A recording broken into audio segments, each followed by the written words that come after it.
Yo tout le monde, c'est Mediavore, j'espère que vous allez bien, moi ça va super, on se retrouve aujourd'hui dans une nouvelle vidéo, une nouvelle critique de série, et aujourd'hui on parle de The Mandalorian qui est donc la série lancée par Disney+, faite pour promouvoir la plateforme Disney+, et Disney+, qu'est-ce que c'est? C'est une plateforme lancée par Disney qui permet de regarder en streaming tout le catalogue des films Disney, de la Fox, de Marvel et de Star Wars, et donc pour lancer cette plateforme, ils ont lancé la série The Mandalorian en exclusivité, et je vous en parle tout de suite. Alors évidemment, cette vidéo sera 100% spoiler, donc si vous n'avez pas vu l'épisode, allez le checker. La plateforme Disney+ n'est pas encore sortie en France, je crois qu'elle sort en janvier. Je vais pas vraiment vous raconter l'histoire elle est simple, c'est l'histoire d'un Mandalorien, d'un chasseur de primes, d'un bounty hunter, un peu à la manière d'un Jango Fett, d'un Boba Fett, et en tout cas de ce que moi j'en ai vu pour l'instant, bah franchement c'est pas mal. Ça fait plaisir d'aller encore une fois dans cet univers Star Wars et d'y rentrer d'une façon un petit peu différente des autres films. S'il y a un truc que j'ai remarqué, c'est que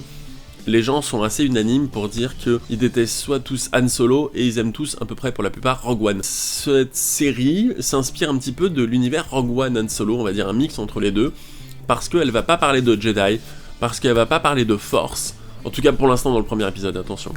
Parce qu'elle va se concentrer sur un personnage, sur un Mandalorien, sur très peu de protagonistes au cours de l'épisode, et quelques antagonistes, et ça va pas nous dépeindre un tableau avec des centaines d'armées, un monde d'empire totalement déchu, où tout le monde essaie de survivre, tout le monde essaie de se reconstruire. C'est vraiment un univers totalement différent de l'Empire, et c'est un univers qui moi me plaît. Cette série me fait un peu penser à un western.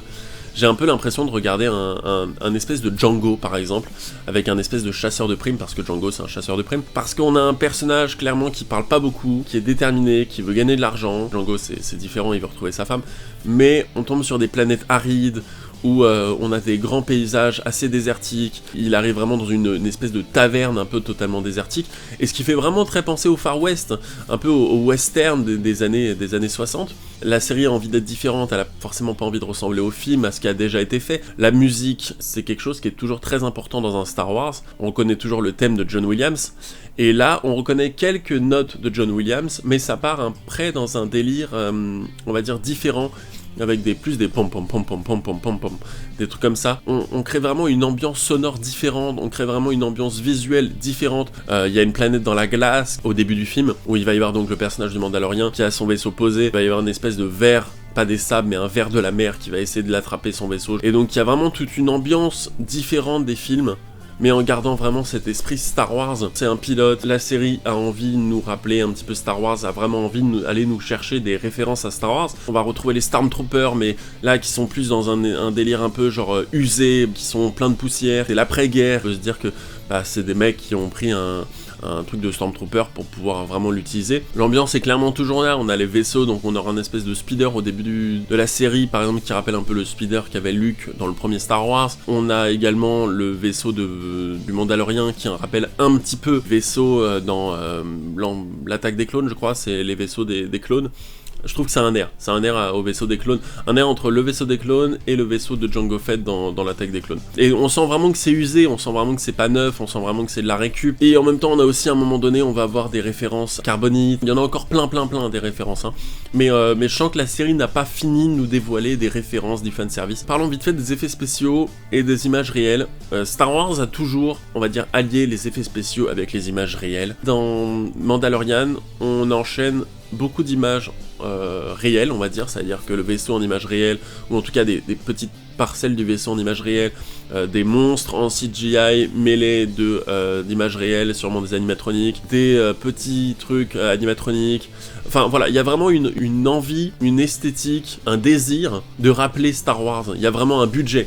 Disons que cette série a vraiment un budget. C'est du Disney, c'est la série qui est censée lancer Disney+, donc forcément Disney a vraiment mis les moyens. Ça m'étonnerait pas qu'il y ait plus de 1 million, 2-3 millions, voire 5 millions de dollars vraiment par épisode. Et au niveau des effets spéciaux, c'est très bon. Il y a juste peut-être une scène au début où c'est sur le espèce de lance-speeder au tout début de l'épisode, où je me suis dit ah ouais bon, pas ouf, mais en fait ça passe assez vite. Le reste d'effets spéciaux est très très bon. Séquences dans l'espace, on arrive sur d'autres planètes avec des plans magnifiques, enfin il y a vraiment une esthétique particulière sur cette série. On a vraiment, comme je dis, envie de faire quelque chose de différent. intéressant, et en essayant d'aller chercher un petit peu, grappiller un petit peu dans les bouquins, dans les comics, dans ce qui n'a pas forcément été vu ou connu par le grand public, mais plus par les fans, pour aller chercher quelques petites infos, pour aller grappiller. On va retrouver pas mal de choses vraiment très Star Wars, qui sont donc les transitions en volet, les transitions en éclipse, les transitions en fumée, qu'on retrouve par exemple dans les différents Star Wars, et qui est donc là est très présent. Et je pense qu'il y a moyen que ça devienne une très bonne série. Maintenant on va voir les autres épisodes, je sais pas si je ferai une review de l'épisode 2, 3, 4,